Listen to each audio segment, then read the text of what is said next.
Bienvenue dans le podcast Se traiter en première classe, où chaque épisode est une invitation à explorer le voyage le plus significatif de ta vie, celui vers la version de toi-même qui te rend humble et fier. Je suis Émilie Antoine, psychologue, experte en gestion mentale et émotionnelle. Je suis également la fondatrice de mapsyenlignecheznmoi.fr. Ici, nous croyons fermement que se traiter en première classe n'est pas un caprice, mais un acte d'amour et de considération envers soi-même et envers autrui. Dans ce podcast, je te donne des clés pour dépasser tes croyances limitantes, tes blocages, tes autosabotages et faire évoluer ton mindset et ta gestion émotionnelle sans souffrir et sans galérer. Ensemble, nous allons dénouer les nœuds qui t'empêchent d'être une femme plus confiante, plus sereine, plus épanouie. Avec ma méthode innovante, testée et approuvée, qui allie la profondeur de la psychologie, un coaching de déclic impactant, garantie sans blabla, new age sectaire ésotérique, je t'apprends et t'accompagne pour que tu puisses développer une relation saine et authentique avec toi-même et avec les autres. Se traiter en première classe commence maintenant.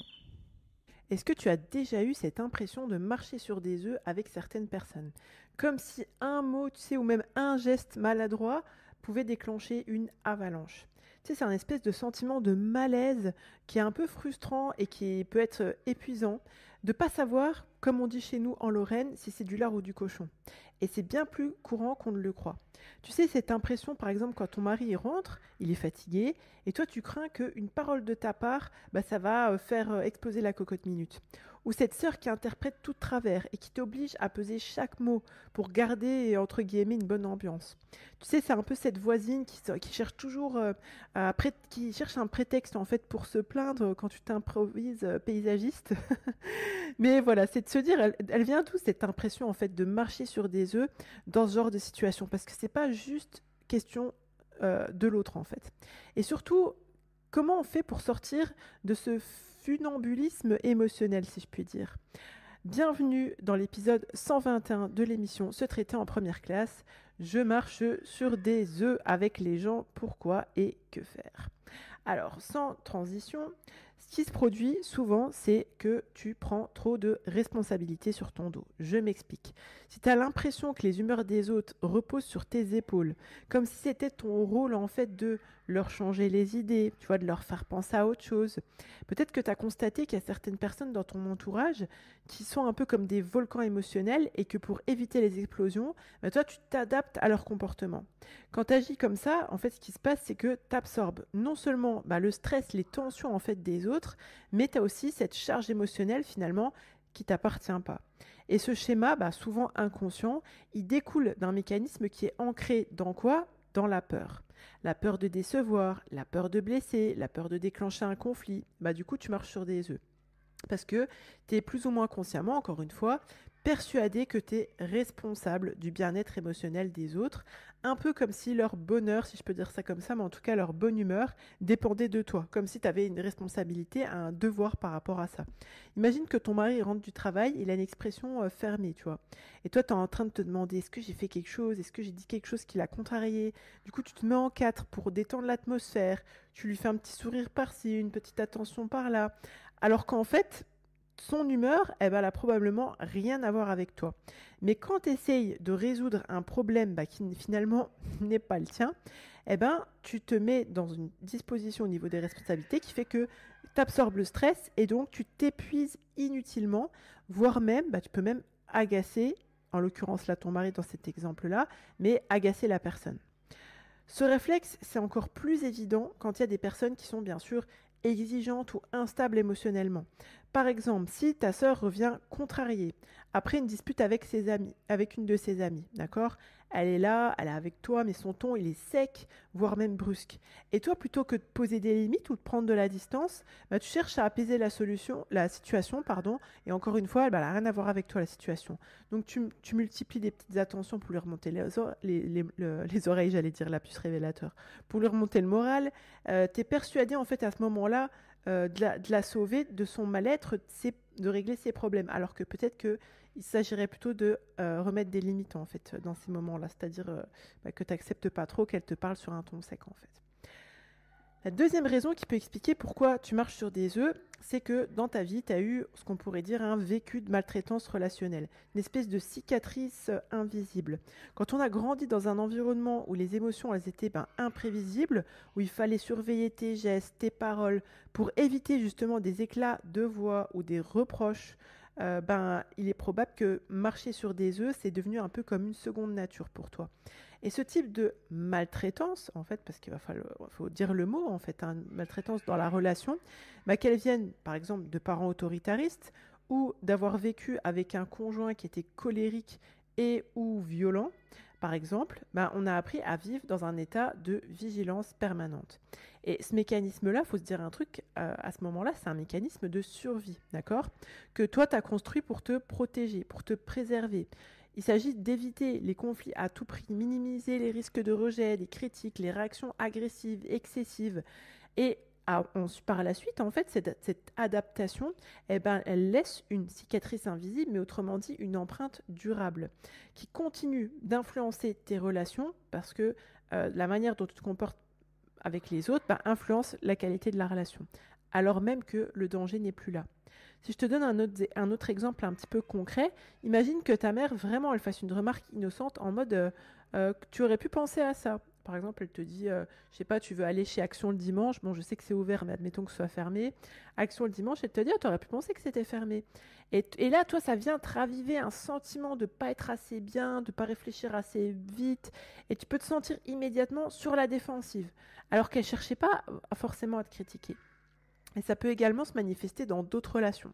Si tu as une collègue qui te fait un commentaire sur le choix de ta tenue, par exemple, même si elle ne pensait pas à mal, par exemple, elle peut dire, tiens, cette couleur-là, j'ai appris que, admettons que tu as les cheveux bruns, elle te dit, le bleu turquoise, bon, je ne connais pas en vrai, mais disons, elle dit, en général, le orange, ça va mieux au brune, par exemple. Et toi, elle pensait pas à mal, c'est juste qu'elle a appris un nouveau truc, elle partage, et toi, tu ressens une espèce de gêne disproportionnée, tu as envie de te replier sur toi-même, sans exprimer bien sûr ton ressenti, parce que tu as l'impression, c'est une espèce, pas comme une culpabilité, mais c'est un peu du même style, d'avoir fait un faux pas, d'avoir fait quelque chose de mal, et puis du coup, tu n'oses pas exprimer ton ressenti, que voilà, ça remarque que tu n'as pas trop compris, tu as besoin d'explications et tout ça, parce que tu as peur de créer un conflit, entre guillemets, pour rien.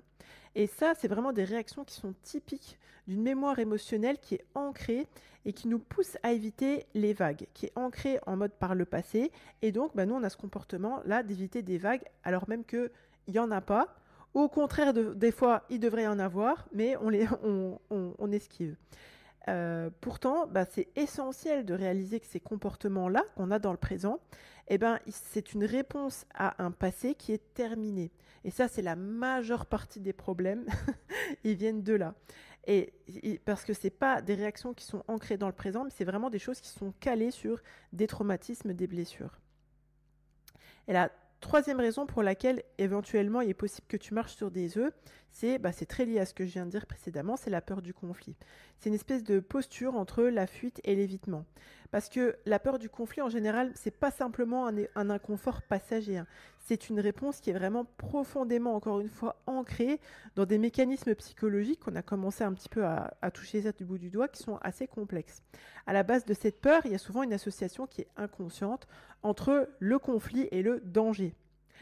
Ce n'est pas, je vais le répéter parce que peut-être pour certaines personnes, oui, conflit égale danger, mais non, conflit n'est pas forcément égal à danger. Mais si pour toi, dans ta tête, conflit égale danger, c'est probablement que tu as grandi dans un environnement où les disputes, elles dégénéraient en agression verbale ou physique, ou que tu as régulièrement assisté à des désaccords qui n'ont pas été résolus. Et c'est possible que du coup, ton esprit, ton âme, il associe, si je peux dire, toute forme de confrontation, de conflit à une menace à éviter, parce que toi, tu vois ça comme du danger de mort presque. Voilà, si je grossis un peu le trait. Et ce réflexe, c'est un mécanisme d'évitement, c'est une stratégie de protection qui vise à maintenir la paix en supprimant le risque de tension. Mais le truc, c'est que ce faux calme, si je puis dire, il a un coût élevé. Parce que quand tu fuis, quand tu évites, tu accumules des frustrations, tu as ce sentiment d'injustice qui tape, si je puis dire, et puis souvent il y a une perte d'estime de soi. Imagine que tu as une amie de longue date qui te reproche souvent de plus être aussi disponible qu'avant parce que tu as pris un nouveau boulot, d'accord? Donc elle te fait une petite remarque un peu cinglante, quoi, ouais c'est bon, toi depuis que tu as ce nouveau boulot, on dirait qu'il n'y a plus personne qui existe, et moi non plus. Et toi, tu ressens à ce moment-là de la culpabilité, tu vois. Mais tu as aussi un petit peu de la colère. Parce que toi, tu sais que tu fais de ton mieux. En plus, là, tu la vois pendant tes jours de congé alors que tu n'en as pas beaucoup, que ton emploi du temps, il est chargé. Mais le problème, c'est que plutôt que d'expliquer ta nouvelle réalité qu'elle, elle connaît pas forcément, tu vois, tes contraintes, de poser en fait des limites, tu préfères esquiver le sujet. Tu dis juste, ah ok, je suis désolée. Et le résultat, c'est que elle continue de penser que ces reproches, que ces exigences sont justifiées et sont légitimes.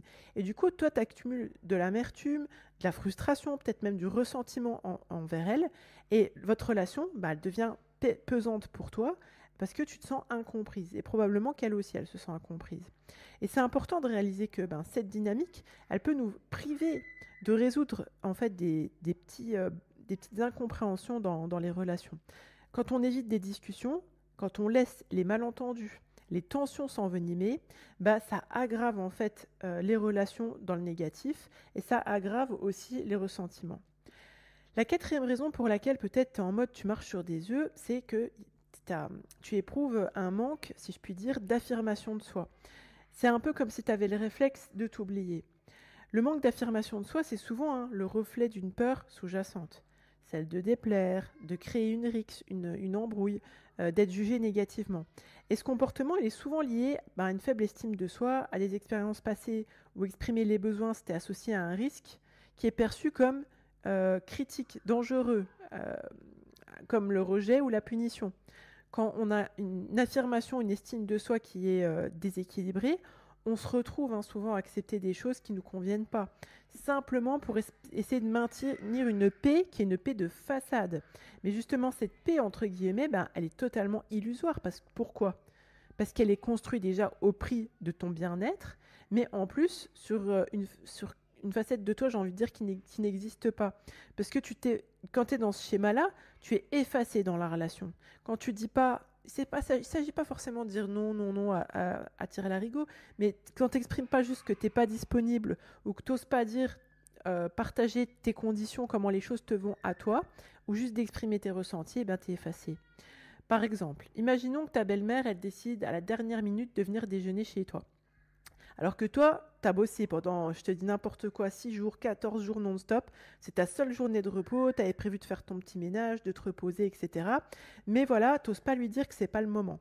Du coup, à la place, tu changes tous tes plans, tu cuisines un repas en deux, tu essayes de lui montrer un visage accueillant, tu l'écoutes, etc. Et tout. Et le résultat, c'est que tu passes une journée dans le stress, dans la frustration, que in fine, tu es encore plus épuisé, et que en plus tu commences à nourrir de la rancune envers elle, mais aussi de la colère envers toi-même parce que tu n'as pas su dire simplement que tu n'étais pas disponible et lui redonner un rendez-vous une prochaine fois. Dire non ou exprimer un désaccord, ça peut sembler risqué, dire je suis pas disponible, surtout si tu penses que ça va endommager la relation. Si tu crains que la personne elle te perçoive comme égoïste ou insensible, parce que toi-même tu as quelque chose à ajuster par rapport à ça, une croyance limitante à ajuster par rapport à là, que ce soit avec une belle-mère ou une autre figure d'autorité, si je peux dire ça comme ça, tu vas te sentir en position de faiblesse. Parce que tu vas pas forcément t'accorder le droit de poser tes limites. Le besoin de maintenir une relation cordiale, de pas faire de vagues, de te faire petite, ça va prendre le dessus sur tes vrais besoins, j'ai envie de dire, sur tes propres besoins, sur tes vrais besoins, et après tu vas en payer seul les pots cassés. Il y a une autre raison, si je peux dire ça comme ça, alors c'est un petit peu... c'est ce que je vais dire, c'est pas... tu trouveras pas ça dans les bouquins de psycho, mais on pourrait appeler ça le syndrome du profilage FBI.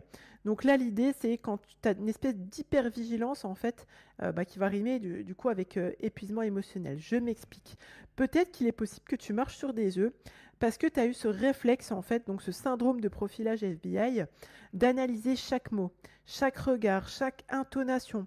Et ça, c'est souvent la conséquence, encore une fois, d'un environnement où les relations, elles étaient imprévisibles ou elles étaient instables. On en a discuté un petit peu précédemment. Parce que si tu as grandi dans une famille où il fallait marcher sur des œufs pour éviter les conflits, les colères, les punitions, bah, ton cerveau, il a pu développer une forme d'hypervigilance, d'accord? C'est encore une fois un mécanisme de défense qui t'a permis d'anticiper des tensions, mais surtout des dégâts. Et en psychologie, pour approfondir un petit peu par rapport au syndrome du profilage FBI, on parle souvent d'apprentissage par conditionnement. C'est-à-dire que, par exemple, si tu étais enfant et que tu as appris ou tu as tiré des conclusions que un geste, une parole, bah, ça peut provoquer des réactions violentes ou disproportionnées chez le parent ou chez une institutrice, chez un prof, bah, tu as pu intégrer l'idée que la meilleure solution, c'était de scruter justement les comportements, les regards, les gestes, les sourcils, le ton de la voix pour anticiper ces situations, parce que c'est engrammé en toi qu'il faut que tu sois toujours en hypervigilance pour te protéger. Et ça, bah, du coup, ça inclut l'analyse des humeurs, des expressions faciales, du ton de voix, voire même de la posture, hein, pour les meilleurs profilers, si je peux dire ça comme ça. Par exemple, si tu avais un père quand il rentrait à la maison qui était en mode fatigué, irritable, et toi tu étais en mode tu regardes un simple soupir, un froncement des sourcils, ben, ça suffisait à te mettre en alerte maximum puisque tu savais ce qui pouvait arriver derrière. Et là du coup, tu étais en mode discrète pour éviter justement cette explosion de colère, de violence. Et dans les faits, quand les relations autour de nous elles sont imprévisibles, ben, on développe cette peur de l'inconnu. On a tendance à marcher sur des œufs, même si c'est fini dans le présent, c'est engrammé en nous en fait cette attitude-là. Et là, ben, le profilage FBI, en l'occurrence, c'est un mécanisme de défense. C'est une tentative de contrôler, si je peux dire ça comme ça, une situation qui réellement nous échappe complètement, en essayant de deviner à l'avance ce que les autres ressentent ou pensent. On peut illustrer aussi hein, le concret de ce mécanisme avec, par exemple, tu viens de te marier et ton conjoint il est souvent silencieux. Et toi, tu es là, tu comprends pas, tu essayes d'interpréter son mutisme, son silence, et tu l'interprètes même comme un signe de mécontentement. Alors que peut-être le gars, il est juste simplement fatigué, concentré, introverti, mais toi, voilà, tu as ce réflexe qui est engrammé en toi, du coup tu t'épuises à analyser sa posture, les traits de son visage, sa manière de parler, de regarder, et t'imagines ce qu'il pourrait ressentir ou se dire, au lieu de simplement lui poser la question. Si ce comportement il avait une fonction protectrice dans le passé, même vitale, c'est problématique quand ça continue en fait dans le présent alors que ça n'a pas lieu d'être. Et si ça se généralise à toutes tes relations. Initialement, on est d'accord, hein, ça peut être utile pour survivre dans des environnements qui sont instables ou conflictuels. Mais ce réflexe, il finit par peser sur ton équilibre psychologique, sur ta santé physique aussi, hein, et bien sûr sur la qualité des relations. Quelles sont les conséquences de cette habitude? Alors, en filigrane, tu as déjà piqué, si je peux dire ça comme ça, quelques indices par rapport à ça, hein. Déjà, marcher sur des œufs, c'est épuisant. Ça t'oblige à surveiller constamment tes paroles. Alors, j'ai parlé des paroles, des actions de l'autre, mais tes propres paroles, tes actions, et toute ton énergie, elle s'envole en fait. Tu es vidé. Souvent, on est très fatigué. C'est incroyable parce que des fois, il y a des personnes qui viennent en diagnostiquant, si je peux dire ça comme ça, de la fatigue chronique, mais quand elles travaillent justement sur ce syndrome-là de marcher sur des œufs, ce qui l'active, etc., elles ont beaucoup plus d'énergie après. Imagine, même tu vas à un brunch avec, avec des amis, des connaissances, des copines, etc., et toi, tu es là, tu passes plus de temps à analyser les réactions des unes et des autres quand tu prends la parole, ou quand elles mangent les cupcakes maison que tu as ramenés, tu passes plus de temps à faire ça qu'à profiter de la soirée réellement. Et quand tu rentres chez toi, bah, probablement que tu as une migraine et que tu as zéro souvenir kiffant de la soirée. Ce qui se produit aussi quand on a cette habitude de marcher sur des œufs, c'est qu'il y a ce qu'on pourrait dire une perte d'authenticité. Je ne dis pas que tu manques d'honnêteté, etc. Mais quand tu évites en fait d'exprimer tes vrais ressentis, tes vraies opinions, bah, tu deviens une version un petit peu édulcorée de toi-même. Tu vois, il y a un filtre. Le problème, c'est que ça crée des relations, pardon, c'est lapsus encore une fois, ça crée des relations qui sont superficielles. Pourquoi? Bah, parce que personne ne sait vraiment qui tu es. Et en plus, les gens peuvent être... En fait, et souvent, ce qui se produit, c'est exactement ce que tu appréhendes, c'est-à-dire que les gens se lassent. On peut être lassé, en fait. On peut même se méfier d'avoir en face de soi quelqu'un qui est toujours d'accord avec tout et tout le monde.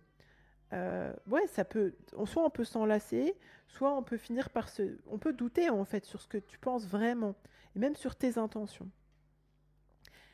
Et ben, quand on marche sur des œufs aussi, ce qui se produit, même si on est d'accord, hein, je suis pas en train de dire que s'adapter aux autres, c'est pas une qualité précieuse. Au contraire, avoir la capacité de s'adapter aux autres, c'est vraiment une qualité, une belle qualité, qui montre de l'empathie, une capacité à maintenir l'harmonie dans les relations.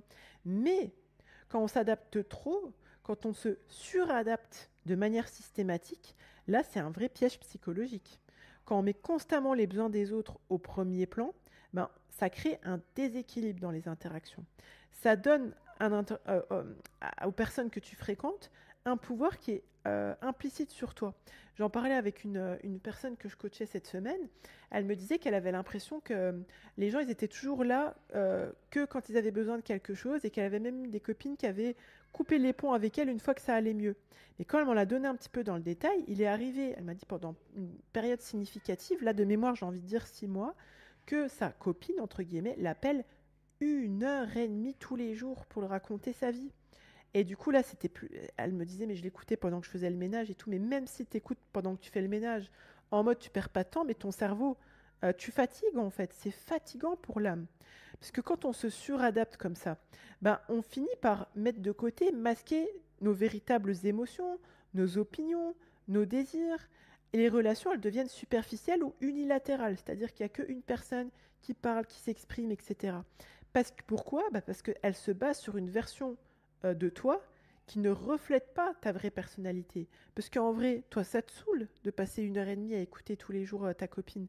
Et comme je l'ai dit d'ailleurs à cette femme que j'ai coachée cette semaine, je lui ai dit peut-être que juste l'aider, parce on a débloqué un truc, il y avait quelque chose autour de abandonner les gens, si je la fais courte, mais lui dire des fois, ben, tu sais, ça te ferait du bien de consulter une psychologue.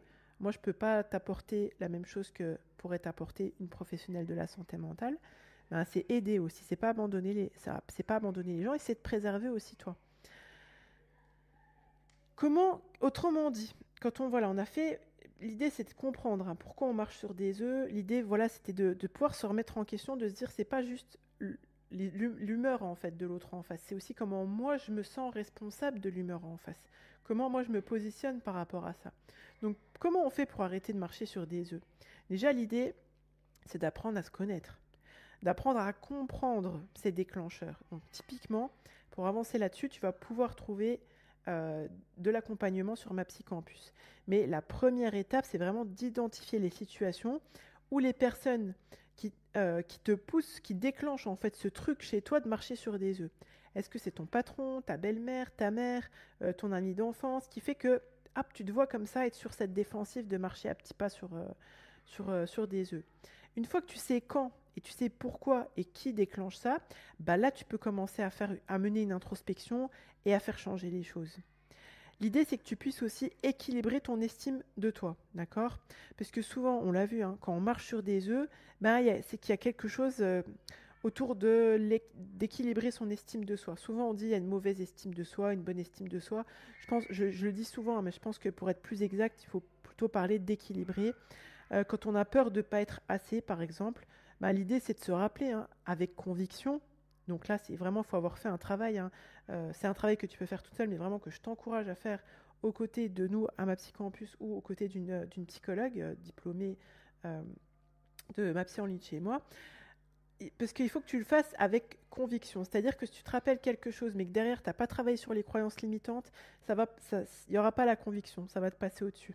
Mais si tu te rappelles avec conviction, si tu en es convaincu que tu es satisfaisante, que tu es suffisante, si je peux dire ça comme ça, telle que tu es, tes relations, la manière dont tu vas te positionner dans tes relations, elle va être radicalement différente. L'idée, c'est que tu puisses aussi, pour ne plus marcher sur des œufs, accepter de poser des limites. L'idée, c'est vraiment d'oublier que souvent, il y a un truc autour de poser des limites, c'est dire non, donc c'est méchant, donc c'est égoïste. C'est un peu tout le contraire, en fait. Fixer des limites, c'est un acte d'amour et de respect envers toi-même et de considération envers les autres aussi. Parce que si il y a une personne de ton entourage qui déclenche chez toi le fait de marcher sur des limites, si tu lui expliques calmement ce que tu ressens, que tu lui donnes l'opportunité de te comprendre, en fait, c'est aussi l'opportunité pour elles de mieux se comporter de manière générale, mais aussi de mieux se comporter avec toi. Et puis, je pense que c'est aussi de se dire, de s'autoriser d'être soi-même, en fait. De s'autoriser à faire avec ses vraies qualités, ses vrais défauts. Ça, c'est vraiment un des tenants et des aboutissants du module 2 de ma Psycampus. Les personnes qui tiennent vraiment à toi et qui t'apprécient, elles vont apprécier ton authenticité. Et enfin, je dirais que c'est vraiment hyper important d'apprendre à lâcher prise. Alors je sais, souvent, il y a de la résistance parce que dans le cerveau, lâcher prise égale lâcher l'affaire. Donc l'idée, c'est vraiment d'accepter de faire avec l'idée que on ne peut pas contrôler les réactions des autres. Alors je vais le redire parce que je pense que c'est pas naturel ou normal pour tout le monde, mais vraiment, on ne peut pas contrôler les réactions des autres. Je sais que c'est une vérité qui peut être dure, mais qui est essentielle. Encore heureux, en fait. Chacun est responsable de ses émotions, et chacun, je ne parle pas des enfants, hein, mais adultes, a la responsabilité de ses réactions aussi. Il faut accepter ça. Et quand vraiment tu fais avec ça, tu te libères d'un poids immense. Parce que ça te permet en filigrane de travailler sur le premier point qu'on a vu tout au début du podcast, à savoir le fait de se sentir responsable des émotions, de changer les idées, etc. Donc, si on rangeait ses œufs, on était un petit peu plus confiante, qu'est-ce que tu en penses? Dis-moi en commentaire. Déjà, je serais vraiment super contente et je vous remercie vraiment de plus en plus de commentaires, que ce soit sur YouTube, sur le blog, se traiter en première classe sur mapsyenlignechez-moi.fr. Ça nous fait extrêmement plaisir, donc merci à vous. Et je pense que peut-être il est temps de ranger ses œufs dans la boîte. Bien au frais, de t'autoriser à marcher à ton rythme, avec tes défauts, avec tes qualités, en faisant pas en fonction de cette peur constante de briser les œufs. Parce que, soyons honnêtes, quand tu passes ta vie à surveiller tes pas, les pas des autres, tes paroles, les paroles des autres, tes gestes, les gestes des autres, c'est pas ce qu'on peut appeler une existence sereine, épanouie ou apaisante, d'accord ? Tu as le droit d'avoir des relations où tu peux être authentique, avec tes coups de génie, avec tes petits ratés, sans craindre qu'il y ait un volcan émotionnel qui entre en éruption à chaque faux pas. Et même si à un moment donné ça arrive, toi, ton job, c'est juste de replacer tes limites, de te préserver, de te protéger, d'accord ? Protégez-vous dans cette scène d'une discussion avec votre belle-mère, mais c'est aussi de lui dire que non, ce dimanche-là, tu ne pourras pas la recevoir. Ou une soirée avec des amis où tu peux exprimer une opinion sans peser chaque mot, comme si c'était dans une négociation de traité de paix. Ou mieux encore, c'est une journée où tu peux te demander pourquoi ton conjoint est silencieux. Mais en mode, tu lâches prise, tu profites simplement du calme, parce que parfois, un homme qui ne parle pas, eh bien écoute, cette exclusivité, c'est juste un homme qui ne parle pas. Le chemin pour arrêter de marcher sur des œufs, il n'est pas toujours facile. C'est-à-dire que des fois, ça va remonter, si je peux dire ça comme ça. Et le but, c'est de travailler en conscience là-dessus. Mais voilà, chaque petit pas compte. Une limite qui est posée, un besoin qui est exprimé, une peur qui est lâchée, délaissée en chemin.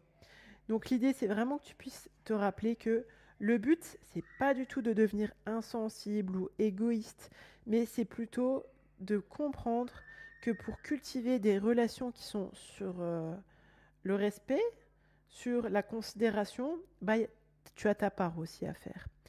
Une relation saine, c'est un peu comme une bonne omelette.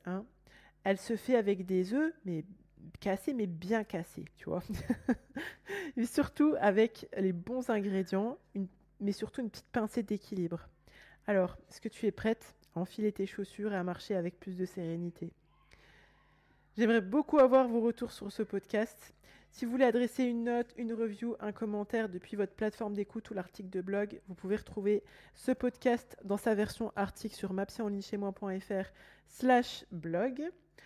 Au plaisir de revenir dans vos oreilles. Merci de votre écoute et de votre attention. C'était Émilie Antoine, je vous ai présenté le podcast Se traiter en première classe. Ta dose hebdomadaire pour te construire l'état d'esprit, le mindset d'une femme épanouie et en phase avec ses ambitions, ses valeurs et ses principes. Chaque semaine, je déboule avec des explications et des conseils concrets pour que tu puisses vivre en fonction de tes ambitions, de tes aspirations et non en fonction de tes peurs, de tes croyances limitantes et de tes blocages. Pensez bien que vous êtes la première personne à bénéficier du crédit que vous accordez à votre existence et je vous dis à bientôt. Bye bye.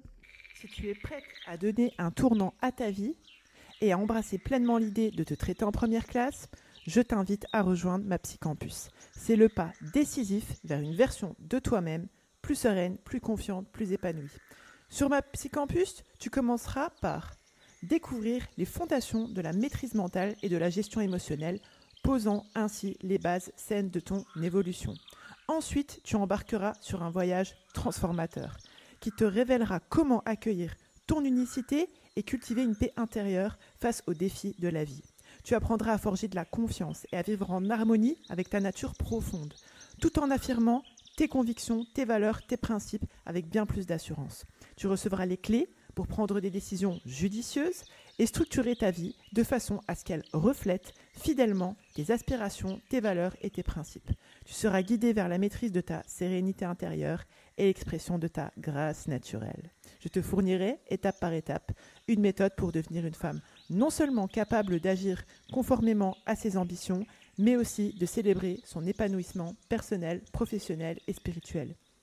Avec ma méthode alliant la profondeur de la psychologie à un coaching de déclic garanti sans blabla, New Age sectaire ésotérique, tu passeras de la théorie à la pratique, te dotant des outils nécessaires pour une évolution tangible. Et c'est sans risque. Si après avoir activement participé et suivi tous les modules, les rendez-vous individuels, les rendez-vous groupés de coaching, de cercle, en live ou en replay, et planter les graines des exercices proposés, tu ne constates aucune amélioration, nous nous engageons à te rembourser intégralement. Le seul risque que tu prends en nous rejoignant sur ma Psycampus, c'est de te transformer en une version plus épanouie, plus confiante, plus sereine de celle que tu es. Pour commencer ce voyage transformationnel, rends-toi sur mapsyenligneschezmoi.fr/mapsycampus, MAPSYCAMPUS. Ensemble, sur ma Psycampus, nous allons débloquer ton potentiel et te guider vers une version de toi inspirée et inspirante. Tu es la première personne à bénéficier du crédit que tu accordes à ton existence. À très bientôt sur ma Psycampus.